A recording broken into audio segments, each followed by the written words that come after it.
ፎቶ እየዘቀዘቀች ነይ ዛሬ ራሱ በቃ ጠዋት ላይ ነይ ግቢ እናውራ፣ ምንድነው ችግርሽ?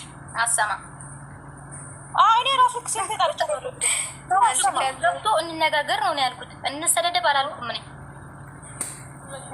በቃ ሲጀመር እስካሁን ድረስ ለተፈጠረው ችግር ሁሉ እንደዚህ በነፃነት እና በግልጽ በእውነት በግልጽ መነጋገር ብንችል ኖሮ ይህን ሁላ ስትረስ ልጅቷ ላይ ባላመጣንባት ነበር። ሰሊና ወይ ይሄን ራሱ ያዩ ይሄን ጽሁፍ ያዩ ራሱ እንትና እንደዚህ ያደረገው እንትና በልበል እንደዚህ በልበል ብሏት ነው። ወላሂ እንደዚህ ስታስቡ እንዴት ነው የምታስቡ? እሷ እዚህ ያህል እንትን እንስሳ ነች፣ ማሰብ አትችልም። እኔ እኮ የሚገርም የሚያናድደኝ ይውላችሁ እግዚአብሔር እኔ በጣም እናድድበት ነገር ሰው እንዲህ አድርጊ ብሏት ሰው እንዲህ አድርጓታል። ልጅቷ የተማረች ነች። በቃ እንደ በግ ነው የሚቆጥሯት፣ ምንም እንደመሀይም። ይሄ እኮ በሰው አስተሳሰብ ነው የምትኖረው እንደማለት ልጅቷ በራሱ አስተሳሰብ።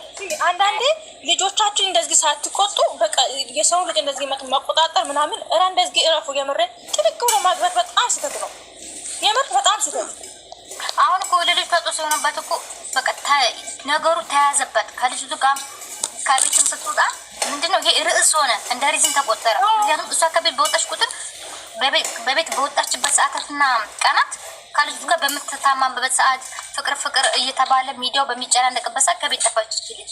ከቤት ስትጠፋ ደግሞ በቃ ህዝቡ የሚያስበው ለሱ ብላ ከቤት እንደወጣች እሱን ልታገኝ እንደሆነ ነው። እንታ ራሱ እንግዲህ እኔ በራሴ ችግር ነው ወጣሁት ብላ እኮ ቃል በቃል አወራች። ሰው ግን አንዳንድ ሰው ይሄንን ማረጣጥ ራሱ እሱ እንደዚህ በልበል ብሏት ነው። ሁሉን ነገር ወደ እሱ አታዞሩ በቃ። ምክንያቱም ልጅቱ ሲጀመር እዚህ ቤት ባይነሳ ነው ደስ ይለኛል። ምክንያቱም ልጅቱ እዚህ ላይ እሷ ምንም ነገር አላለችም፣ ሜሽንም አላረገችው እሱን ስታወራ። እኛ እንግዲህ እሷ ባወራችው መንገድ ነው ዙዙ የምንሄደው። እኛ እኮ ከዚህ በፊት ሰው ወርዶን እኮ አላመንም ዙዙ።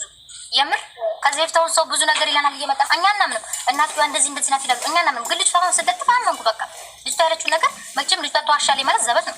ዘበት ወላሂ ዘበት በጣም እኔ አንገቴን እሰጣለሁ። ልጅቷ አትዋሽም፣ እግዚአብሔር በጣም ይቀጥል ማለት ነው። ዋሽም ቢሏት የምትዋሽ ሰው አይደለችም።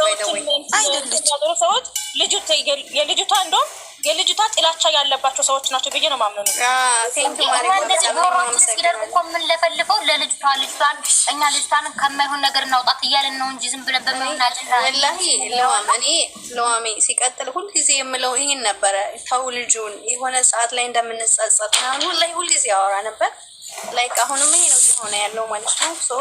ሁሉን ነገር እውነት ሁልጊዜ የሚወጣው ነው። ሁሉን ነገር ሲወራ በቃ አሁን ግለሰቦች ጋር ስናወራ ራሱ እሱን እኔ ወላሂ ለምንድን ነው እሱን የማትጠይው? ለምን እሱን አትቃወሚ ምናምን ይሉኛል ሲጀመር ማለት ነው። እኔ ማለት ደግሞ ቆጣቀለሽ እሱ አውቆ እኛ እዚህ ጋር ደግሞ ቆይ ራሱ እኮ ድራማ ያበዛል። እዚህ ጋር ደግሞ እሱ ልክ ነው እሱ ልክ ነው አይደለም። እሱ አንዴ ልክ ነው ምናምን አይደለም።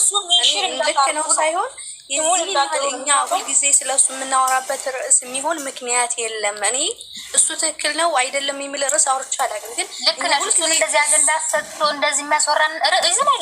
ምክንያቱም እሱ በጊዜ እኔ አሁን በብሔር እንኳን ቤት እሱ በትክክል እቺ ሰገዷን ያስደበራል። በእርግጥ ግን እሱ ባፉ ምንም ሲል ሰምተን አናውቅም።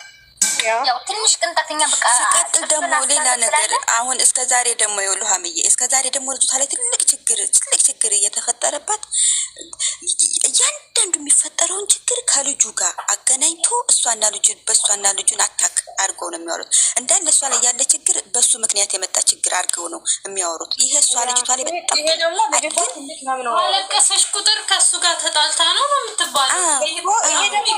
ትልቅ ምክንያቱም እሷ ያለበት ችግር ሌላ ችግር ነው፣ ሰው የሚያወራው ችግር ሌላ ችግር ነው። ስለዚህ ልጅቷ ትልቅ ህመምና በሽታ ነው የሆነበታለው ማለት ነው።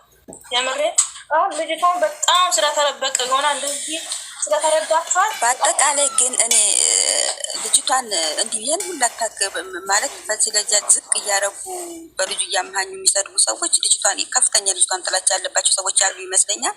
እሱን እግዚአብሔር ይወቅላቸው።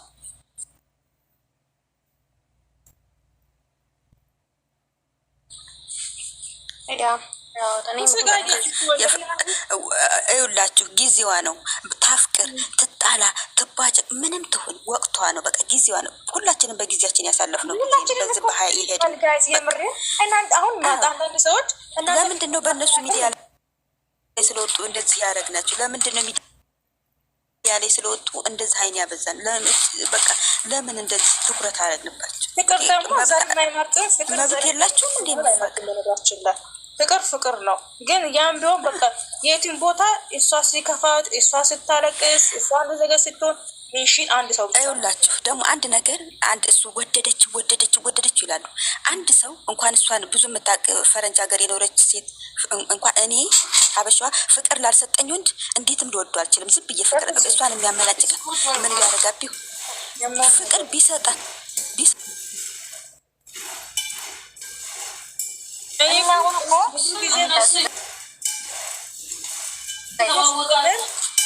ብዙ ጊዜ የከረከርኩ ነበሩት ያን ነገር ነው። ምክንያቱም እሷ ማሰብ ምትችል ነችው ማፈቀርም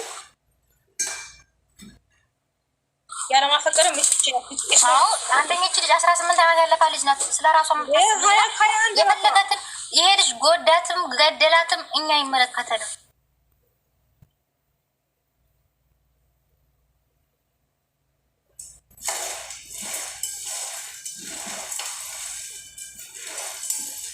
በቃ ምን አባቷ እያለች ምን እያለች ነው? ቆይ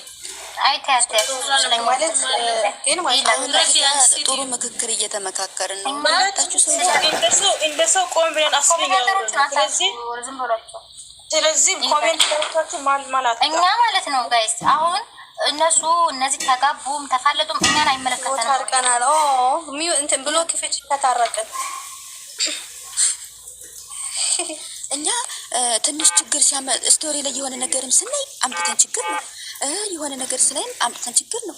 የሚፋቀር ሰው ይጣላል፣ ይባጨቃል፣ ይታረቃል፣ መብታቸው ነው። እኛ ምን አገባል? ከተረቃ የሆነ ነገር እዛ ወልክሻለሁ አጀንዳ እየመጣን የነሱን ነገር አጀንዳ የምናደርገው። አዎ አሁን እኮ እናንተ ምንም ነገር ቢፈጠርም በቃ ሚዲያ ላይ እየወጣችሁ አትላላጡ። በቃ እዛው እናንተ ማለት ልሃም እኔ በነገራችን ላይ እኔ ደጋፊያቸው ነኝ። አዎ 100% ደጋፊያቸው ነኝ። የሁለቱም ግን አልፖስትም፣ ምንም ነገር አላረግም። በጣም ነው የምወዳቸው።